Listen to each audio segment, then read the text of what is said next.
in a sense, they were more worries. I was worried about, would I be able to meet people? Would I connect with people? My biggest actual fear, though, was, would I get what I wanted and what I needed from this trip?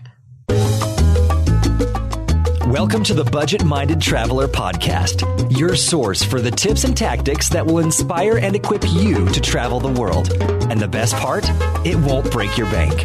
And now, the Budget Minded Traveler herself and your host, Jackie IRL.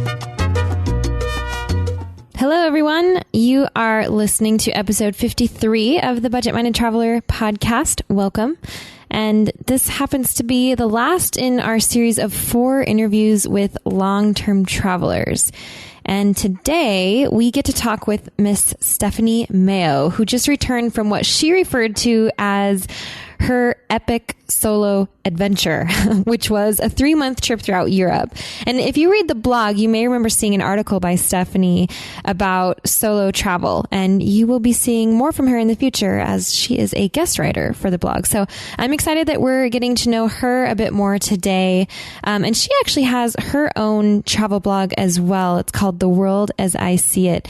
And she's just a great fit for us because she really embodies the mission behind the Budget Minded Traveler. So I am excited to share this interview with you guys. And quickly before we get into it, I want to remind you all of 2 things. One, if you haven't subscribed to my newsletter yet, you can join me there. I give away 4 downloadable PDFs right when you subscribe, which include 5 actionable steps to get you closer to your next trip, 2 complete packing lists, and a PDF guide about how to use your iPhone or any smartphone really overseas. So if you want to get those, all you have to do is subscribe, which you can do at thebudgetmindedtraveler.com/newsletter.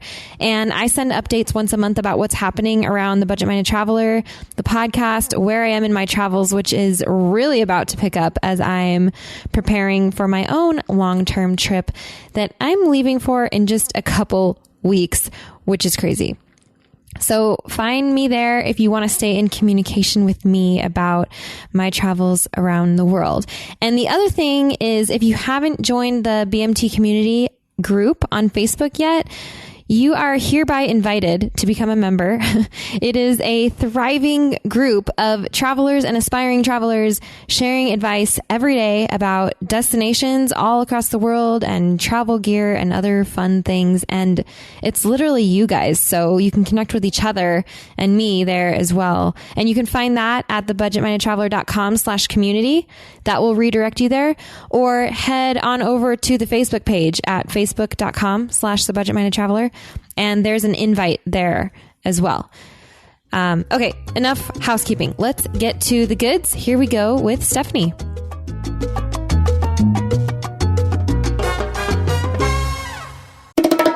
We're so grateful to Osprey Packs for partnering with us and supporting the podcast, so please stay tuned for more about them later on. I have an opportunity for you to join me in real life for some real travel. Here's the latest Jump Adventures update.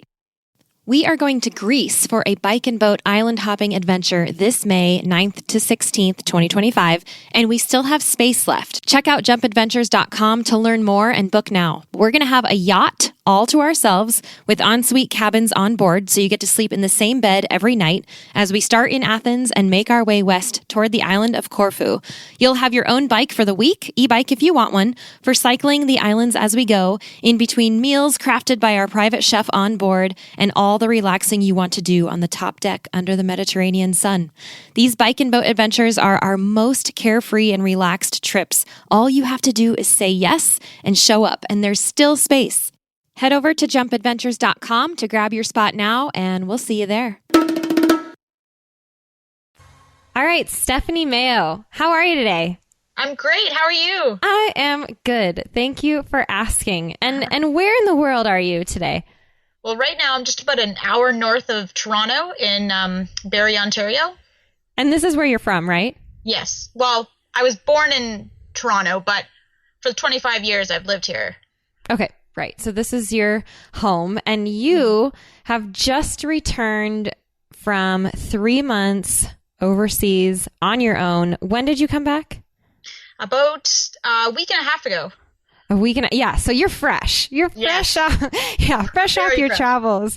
And I really wanted to catch you right at this time because you're actually helping me make part of a series about long-term travel on my podcast right now. And this is the final episode of this series. And I thought maybe it would be appropriate to catch you so fresh off your travels so we can kind of talk about, you know, the things that you learned on your trip now that it's happened, you know, and this was such a big deal for you and retransitioning back into your normal life afterwards. And you went for 3 months, which I think is a really, really great amount of time. I think a lot of people, a lot of travelers, I should say, recommend that everyone should try kind of long-term travel, and long-term can be, you know, a month or 2 months or 3 months. And so I think, or years, you know, of course, obviously. Exactly. But I'm excited to have you to talk about this perfect 3 month length. At least that's kind of the way that I see it. So, so why don't you give us an idea of just who you are and what your life looks like normally? Like what do you normally do? And then we'll get into the travels. All right. Well, normal everyday life. I'm an easygoing kind of girl, 9 to 5 job, with far too many interests for most people. I have 2 blogs, the travel blog, The World as I See It, as well as a zoo blog, Lady of the Zoos, which is so many people call me nowadays, Lady of the Zoos, which kind of stemmed from I used to work at a zoo. So and then I wanted to get sort of out of that and more educating the public on zoos in general, conservation and stuff like that. So, which also sort of kind of plays into my love of travel and wanting to see the great outdoors, landscapes, and all that kind of stuff. And in my normal life, if I'm not traveling, I got to spend lots of time outdoors. So I'm hiking or taking in any kind of outdoor festivals and stuff like that. So yeah, I'm with you on that one. I mean, I live in Montana and it's beautiful here, and so I try to get out as often as possible. It also kind of gives me that free feeling, you know, just you get it. Free feeling you get from travel sort of in your own daily life. Definitely. Yep. Little escapes here and there. So what started travel for you in the first place? Well, other than traveling a couple times down to Florida as a child, I didn't really have any travel or anything like that plans. I actually was terrified to fly. I never thought I would fly. And which was funny because I always had these wild ideas of going to these far off places like Cambodia to see Angkor Wat or the Great Pyramids. Though I haven't seen those yet, they're still on my agenda. It really kind of started for me when my brother moved over to London. And I thought, what a great excuse sort of to go explore. So I asked a friend and on a whim asked her if she wanted to go backpacking for a month around Europe. And that was 10 years ago, actually, 2005. And it just sort of spun out of control from there. And I've got the travel blog ever since. Awesome. And what is it that you did I miss this? What is it that you do? What's your job now? Actually, I work production in a retail company. Okay. So absolutely nothing travel related. Right. Which I think is most people. You know, I think that's very relatable. So people like you who find yourselves in X job that has nothing to do with travel still want to be able to get out there and see the world. And so this is how you do it. So yours started with, did you say the backpacking trip was a month? Yes. Okay. With your friend in 2005, right? Okay. Yes. So you kind of bit the bullet and went for that. A month is a good amount of time for your first trip. I thought so too. Yeah. And then sorry, go ahead. It really sort of, because if you want to really make an impression on yourself, I felt like I want to see X amount of places, but I don't want to rush it too much. So I thought, a month is a great time. Yeah.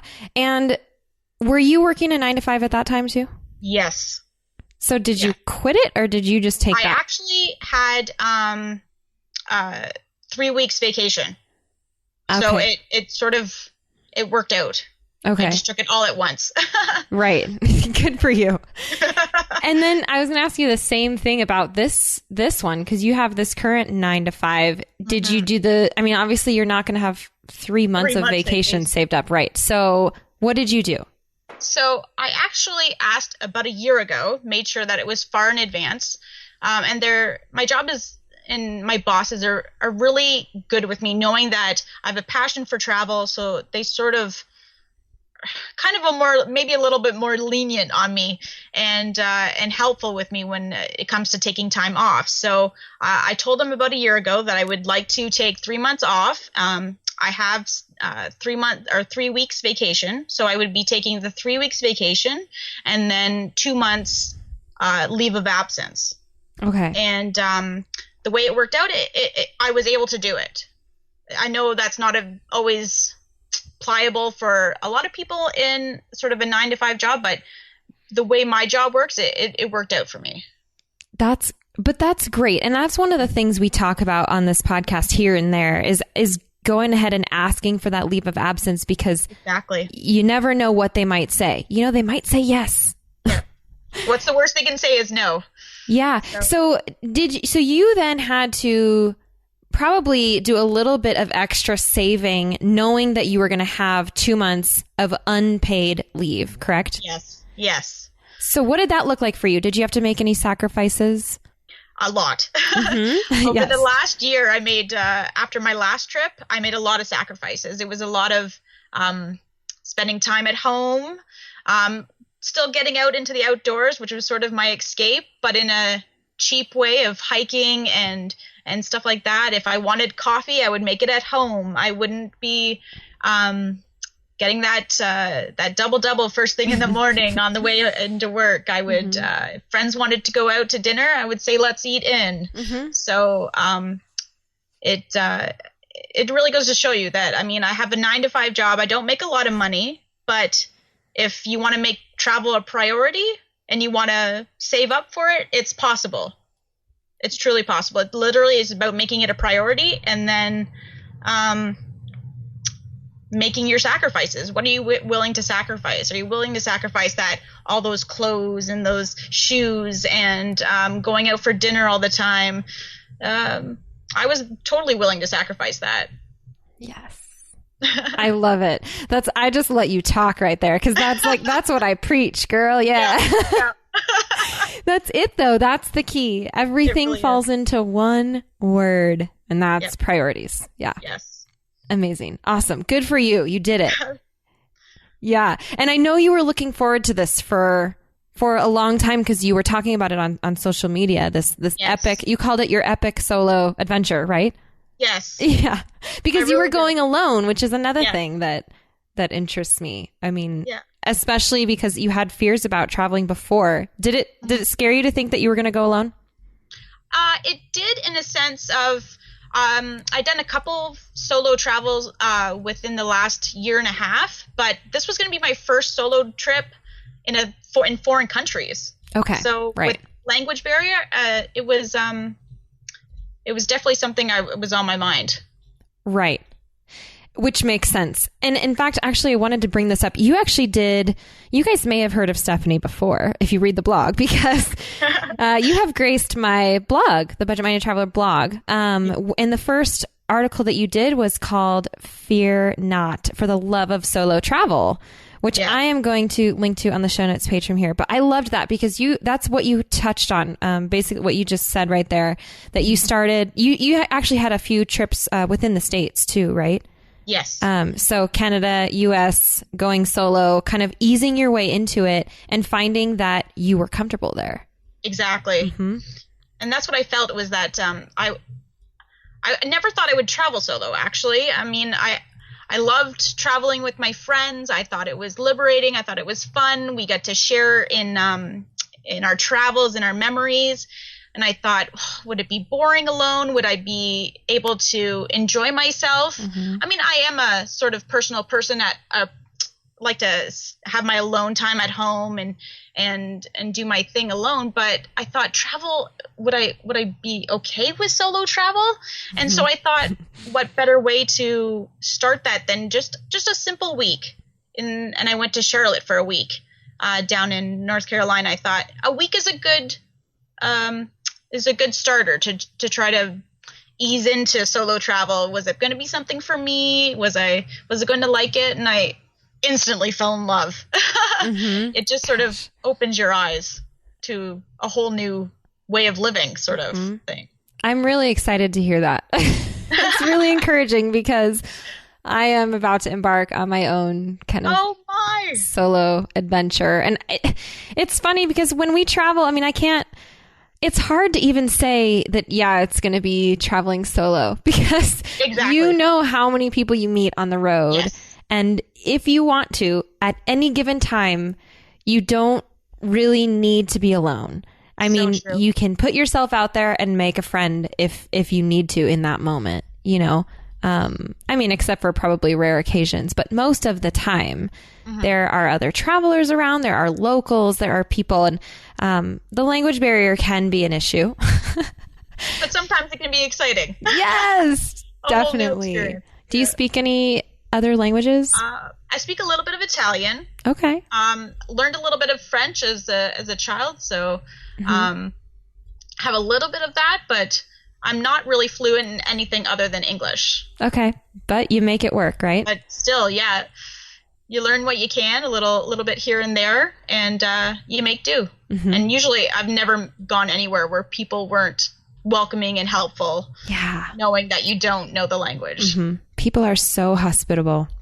Exactly, so, everywhere. Yeah, and you mentioned that that the language barrier was one of your fears going into this. Did you have any other fears about this trip?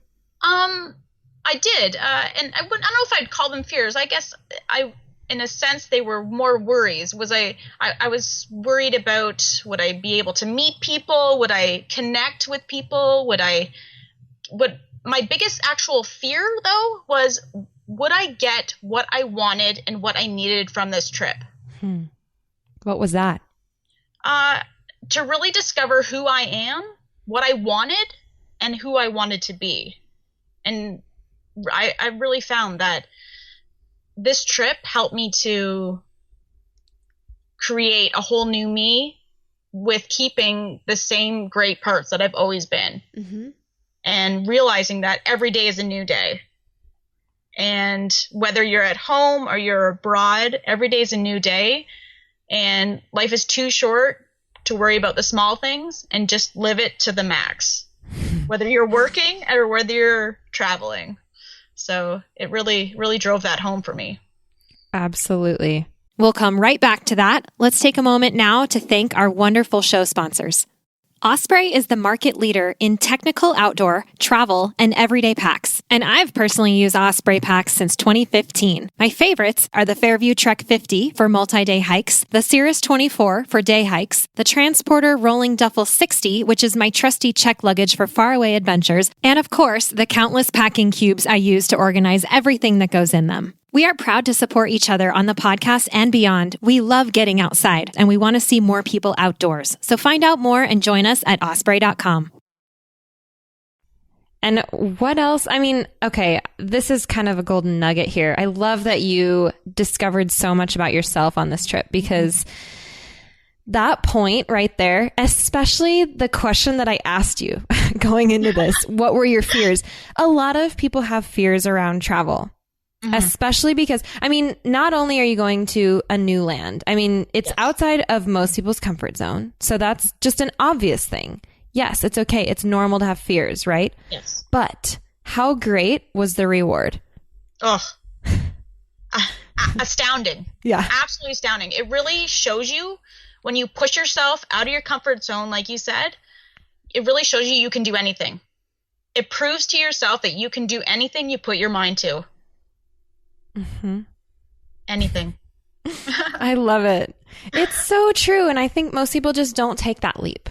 They don't. And it's sad because, I mean, just because you're afraid of something. I know it's funny. Everybody said to me, "Oh, you're so brave. You're so brave for going solo for 3 months." And I laughed and I said, "You know what's funny?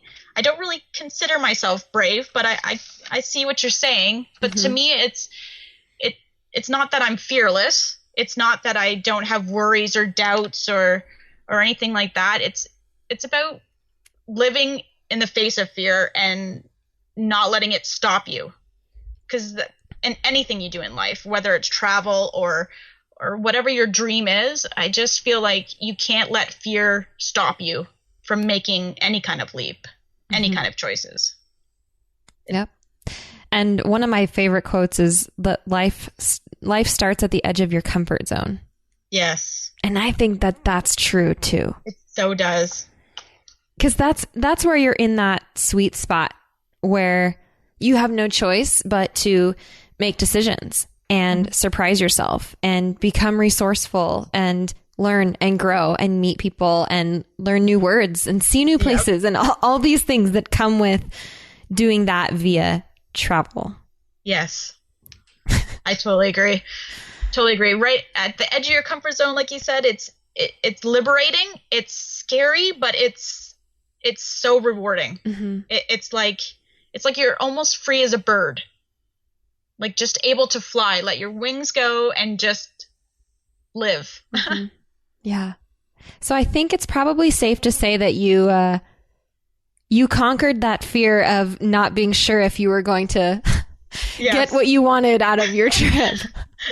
You're so right. I got everything I wanted and more. That's amazing. Has it changed your immediate life so far? It kind of has, in the sense that I made it clear to everybody when I came back. I don't want to be surrounded by negativity. I don't want to be the person that I was, in the sense that I worried a lot. I sort of got drawn into the mundane routine, and I said, you know what, I don't want to live like that. If I can't travel every day, then I want to make sure that I'm living my life to the fullest every day, whether it's doing my best at work or coming home and making that great meal that I learned from somewhere abroad. And then getting outdoors and exploring my own backyard. So I really feel like it's definitely changed the way I live my life back at home, as well as how I want to be and how I want to surround myself with certain people and certain attitudes. I love that. And you did that in 3 months, and you're going to carry this with you for a lifetime. I hope so. / when is the next trip? Surprisingly, I was just saying this today. This is the first time in probably 10 years since my very first big trip that I haven't got another trip planned. Usually I've always got something planned. But I think right now I'm going to do some exploring of my own backyard. Ontario, it's got some great places to discover. So, yeah. And I'm curious, did you do it well with your finances to where you're still comfortable right now? Are you freaking out, or are you okay? I was a little afraid, because I thought 3 months, 2 months of no pay. And I thought, am I gonna really, did my budget really work out so that I've spent exactly how much I thought it would, give or take? And I was a little afraid of that, thinking I didn't want to come back home broke, even though I knew I thankfully had a job to come back to. But everything worked out. I came back with pennies to spare, back into work, and everything is good with money. That's great. Really and where did you go on this trip? Well, I started out in London, and I ended up making my way. I went to Europe and started in Lisbon and sort of made my way across Europe, all the way to Greece and Romania and Prague. And then I ended up spending a month alone in the UK traveling around, which was awesome. Yeah. That is a bit expensive, though. It is, especially the UK. Right. It really was. So thankfully, when I was in London, the 2 weeks I was in London, I stayed with my brother, which helped with accommodations. Okay. Yeah. But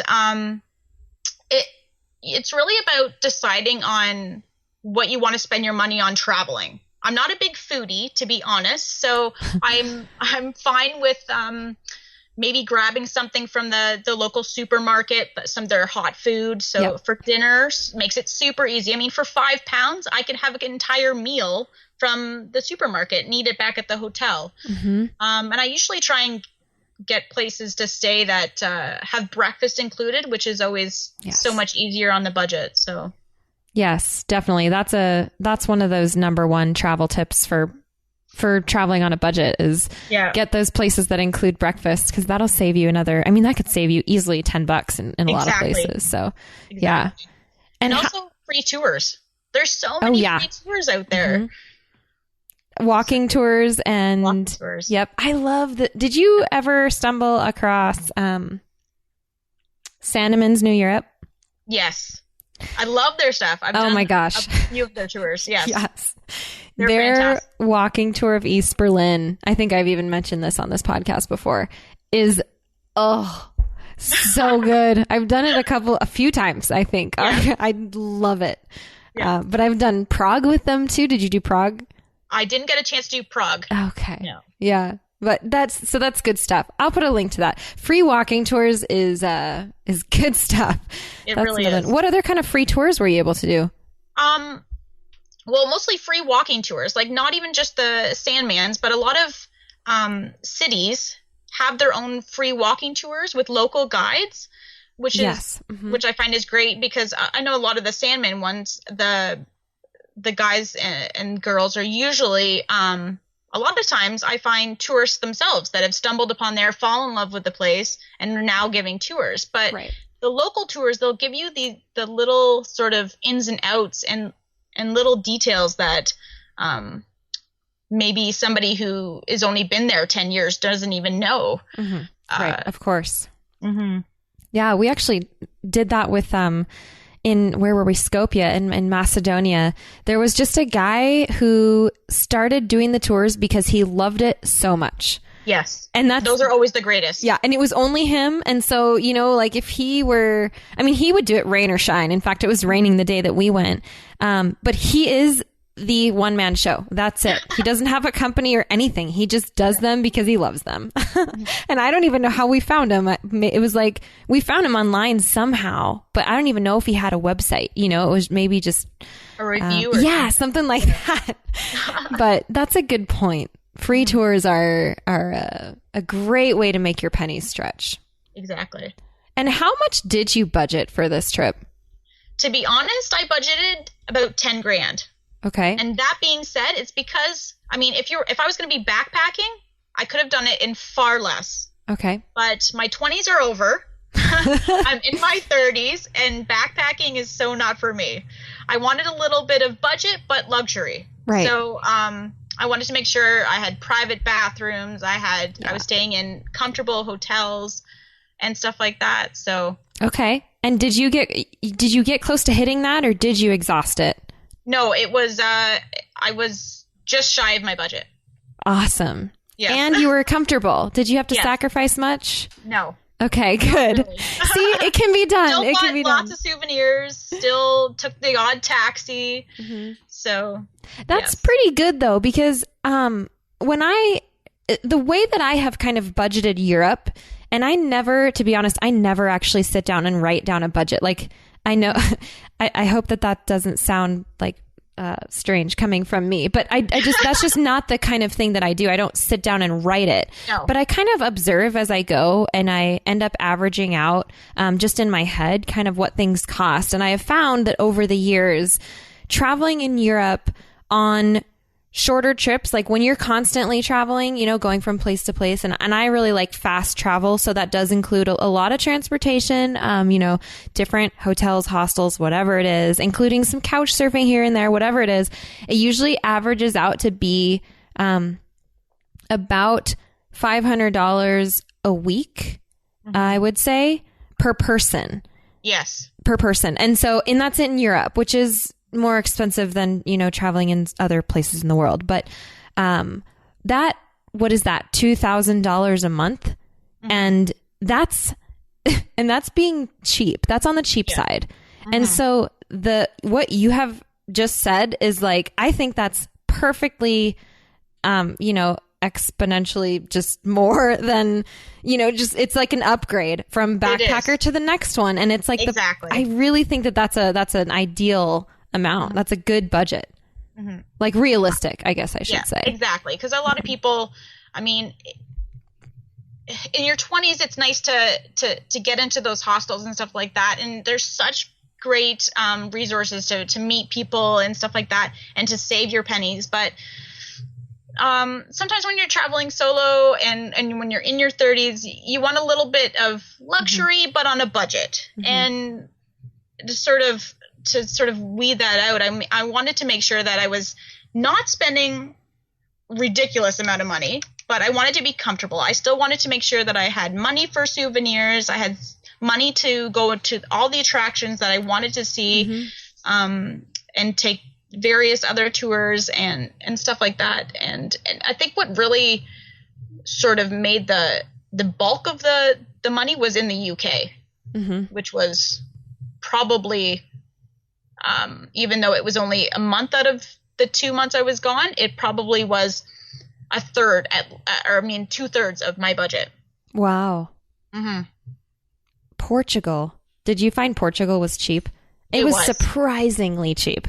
It was. I was really surprised. Yeah. That was, and some of those places you just find, along the way, all of the places that you mentioned, mm-hmm. there are so many places that are just cheaper than I would expect in Europe. Exactly. I think that we also have an advantage. You went at a really good time for the exchange.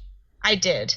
Well, if I was in the US, it would have been a lot better because right.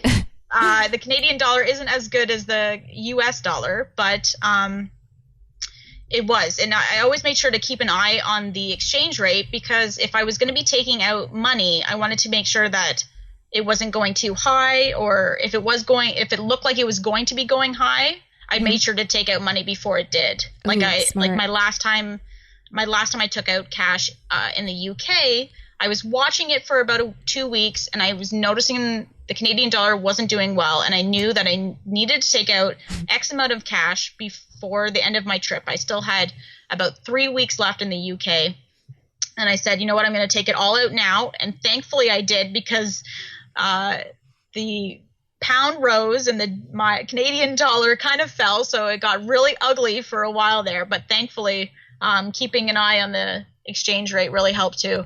That is a brilliant tip mm-hmm. because that's actually something that you have to it's something you have to constantly think about, or you have to remind yourself to do, which is not something that I do.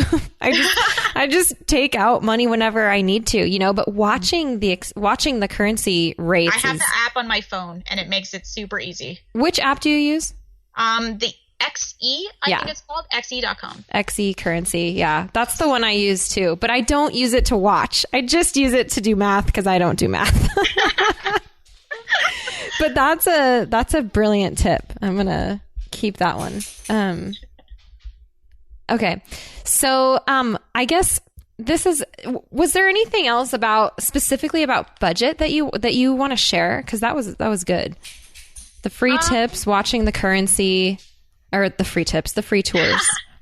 Yeah, the free tours, the exchange, watching the exchange rate. I just love that you made it a priority also to set some money aside to do the activities that you wanted to do. Because, this whole thing, like this whole idea around budget-minded travel, it's a mindset, And one of the things that's really important to me is adventure travel. And so mm-hmm. I like to splurge for activities. And so making sure that there's money for that is so important, because if you're, if you really don't have enough to get by and you're sleeping in hostels and eating ramen all the time, like you're not going to have money for those activities either, Exactly. So saving up and figuring out your priorities, I think, is so important. Mm-hmm. Because you do want to get over there and miss something. and realize, well, am I going to get another chance to get back here? You want to make the most of your time there. So making sure you have the budget to do all the activities that you want to do there, I think is definitely key. Mm-hmm. So now that you're back, how is transitioning back into your everyday life? It was surprisingly smooth. For the most part. Everybody was like, oh, it must have been so hard getting back to work, but it actually wasn't. I think being on the go, like from 6 or 7 o'clock in the morning for 12 hours a day, it didn't really, it was nice to get back to a nice calm routine of work and relaxing almost to sort of ease back into that. So it's just, it's been strange because you think, gosh, I can't, it almost seems like a dream. Was I really there? Did it really happen? But then you just, all the memories flood back and you realize, gosh, it really was epic. Yeah. Oh, that's so great. And do you think now that it's over as well, do you think 3 months was a good amount of time? It was perfect. And why? Why do you think that? Because for me, it gave me the exact amount of time. I'm like you in the sense that I like fast-paced travel. I like to make the most of my time, especially if I'm going on short trips. I would like to make the most of my time and get as much in as I can. But I wanted to make sure that I was getting all I wanted to do, but I was also spending time there in certain cities, at least mostly 5 days in a city to sort of get my feelings, my bearings. And I found sometimes even by the 5th day, I felt, gosh, there's still so much more to explore. But thankfully, I had 5 days here. Because I found 3 days, it's good if you have a limited amount of time, but you don't really get to feel the city.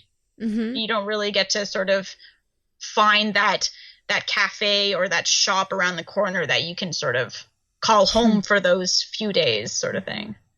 And I felt like 3 months gave me the perfect amount of time in each city to really get to know it and to enjoy it and to almost feel at home there. Awesome. That's great. And I actually think 5 days is a lot for fast travel. Yeah. But that also means you don't have to go rushing back to that same place again. Exactly. Which I do that all the time. Yeah. I repeat travel a lot, which I think maybe it works out for me because then like over all the times, it's like, oh, I've been to this. Now I've seen all these things within this one city over like 3 visits. But I mean, I lived in Rome for months, 3 months or something, and I still didn't do everything. Yeah. And so it's almost like 3 days is too little because you can do the Vatican, the Colosseum, the Roman Forum, the Spanish stuff, like all that stuff. But 3 months, once you're living there, it's like you kind of just, you become a local and you forget that you should see all those things. And so adding those 2 days is almost sounds like perfection to me because then you can do the catacombs too, and you can make it to Trastevere and all these other things that of course, these cities have to offer. I just use Rome as an example, but that's fascinating. I love that you did that. Cool. So my culminating question for you is, and this is the one that I love to ask everybody who comes on my show, but specifically about your epic solo adventure for 3 months. What kind of advice would you give to other people considering doing a trip like this? I had probably a wide array of advice for different people. I mean, for those who are really wanting to travel but waiting for somebody to come along, I say don't wait. Life is too short. If you want to travel, go. If you're afraid, you can do it. And the best way to do it, if you're afraid, I find if you have fears, is to plan. Your best goal is to plan it all out. The more you know of the city, of the things you want to do, of the specific language, you want to know a couple of words, a couple of phrases. The more you know, the more comfortable you are going. So it sort of relays the fears. And regards to budget, I'd say make sure you make it a priority. If travel is your priority, then decide, okay, Do I really need this? No. And to me, funny enough, I always relate everything to travel costs. Well, do I really need this $100 pair of shoes? No, because that can get me a really nice night out somewhere in a night, say, in a hotel in Paris. Yes. So to me, I start relaying that to that. What can this get me in travel terms? Mm-hmm. So, and the number one for me is don't let fear slow you down. Don't let it be a deciding factor for you. Life is too short. You got to make the most of it, and don't wait for anyone. Just get out there and go. Yay. I love that. Everything you just said is like this whole mission. Awesome. I love it. I think my listeners are almost probably tired of hearing about the whole perspective thing by now, because I drill it into their heads. Priorities and perspective, yes. How important is that monthly repeating bill, or can I buy a plane ticket with that, or all of those if this or that kind of things. I love it. It's so good. Okay. Thank you so much for your time. This has been awesome. I'm Jackie. really, really grateful that you were able to come share. And I'm so excited for you that you just took this epic trip, that you did it. You're done. Yes. You're going to do it again. I'm sure I will. Yes. So keep in touch. Let me know when you're going to be going on another one. And in the meantime, we're going to see you on the blog, which I'm excited about. So yes. Keep an eye out, you guys, for Stephanie as a guest writer on the blog. So thank you so much. We'll chat with you soon. Yes. Thank you.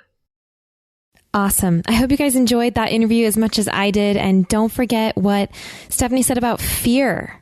Just don't let it slow you down or be a deciding factor. I love that, because the fears will fade away and the rewards will completely surprise you. And you will be changed like she was, like I have been. Travel is kind of famous for that. Don't forget to check out Stephanie's blog, The World as I See It. You can find that and the notes and links from anything we mentioned in this interview on the show notes page at thebudgetmindedtraveler.com/53. And I'm going to be back soon with the next series, which is with the 4 people who have started different businesses out of travel. And we are kicking it off with something unprecedented here on the show. Yes, there will be a guest, and some of you have heard of him already. But we're going to switch things up, and he's actually going to be the host, and I'm going to be the interviewee. So yes, I am being interviewed on my own podcast, and I cannot wait to share that with you. So stay tuned, and I'll see you right back here soon.